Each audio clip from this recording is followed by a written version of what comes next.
Welcome to Foundations of Teaching for Learning. This is Week 3, Putting Students First, and Lecture 2 today will focus on learning is student-specific. It is very important as teachers to understand children's phases of growing up. The different stages of development that children go through will have different kind of needs and characteristics. We have 4 categories here. The primary years, that is around 5 to 7 year old kids. Middle years, around 7 to 10 year old children. The pre-teens, around 11 to 13 year old children. And the early teens, that is 14 to 16. Now we shall look at each stage in turn. The primary years, that is 5 to 7 year old children. And they are very highly receptive. And they learn largely by observing, listening, and doing. So knowing the stage of development and the different ways by which children learn will be very helpful for teachers to design their teaching activities and the different kind of teaching strategies that will bring about effective learning in children. The middle years, that is 8 to 10 years, children of this category, usually for them, friendship begin to matter more. Their self-concepts take enhanced shape.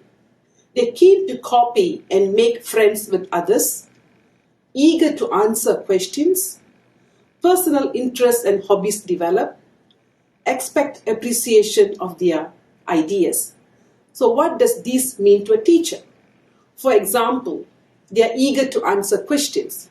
So teachers do have to think about giving them more time to answer, reply, or participate in activities. Since friendship begin to matter more, they might enjoy a lot of group activities. And also, their personal interests and hobbies develop during this period. So teachers may want to take advantage of this and start forming some kind of interest group or hobby clubs that will attract the students' attention. The pre-teen years, that is 11 to 13 year old children, come under this category. For them, personal acceptance becomes important. Growing influence of peer groups, cliques and gangs is another factor. They begin to identify with and imitable idols, new discoveries of personal ability, and tendency to show off and wish to impress others.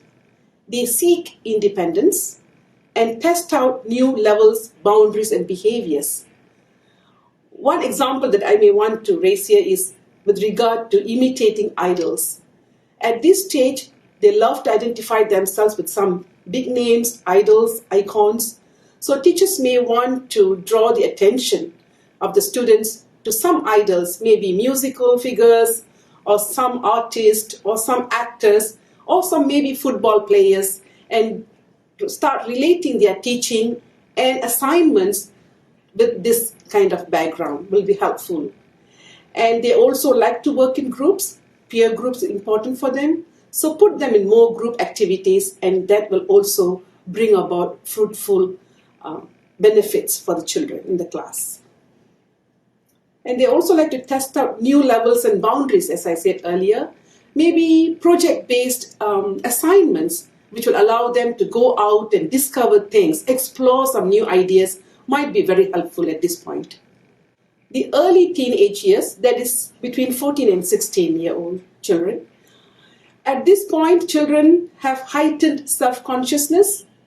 Their personal image and grooming begins to matter.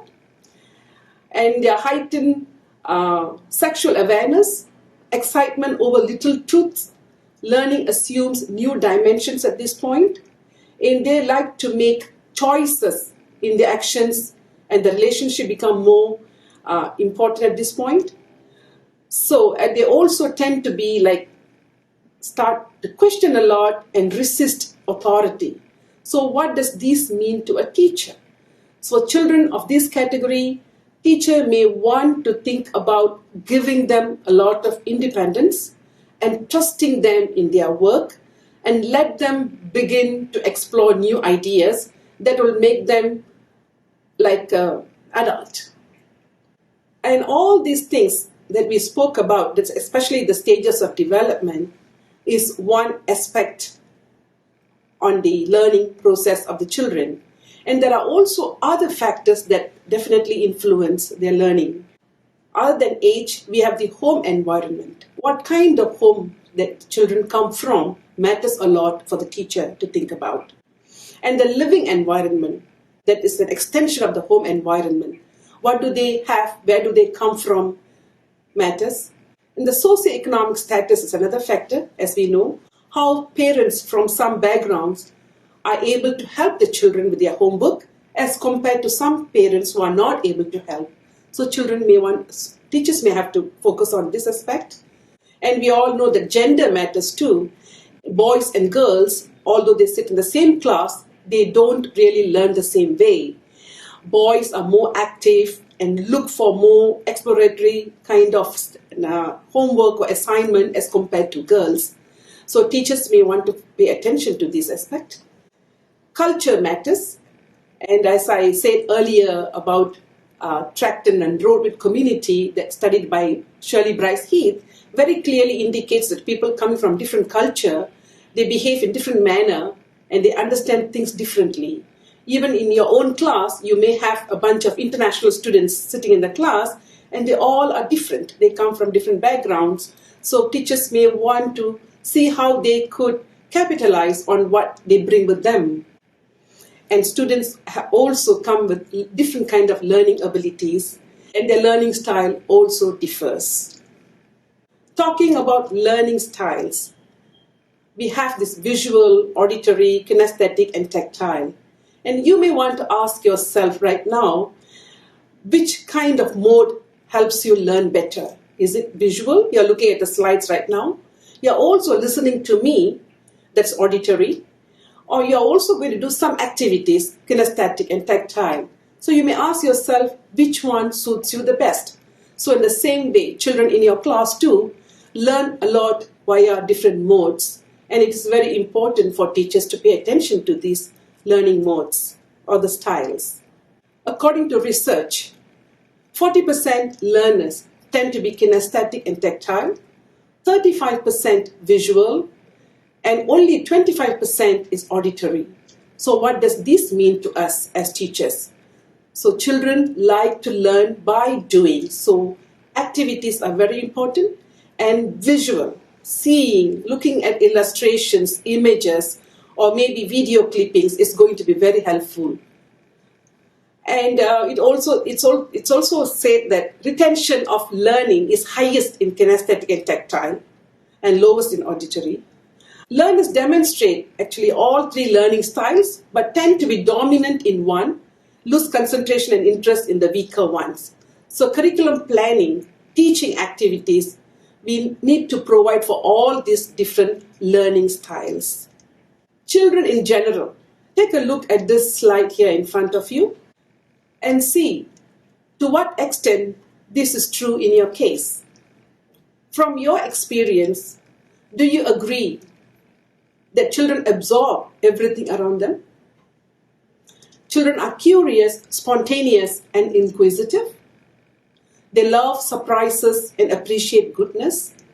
They are energetic, seek opportunities to participate in activities.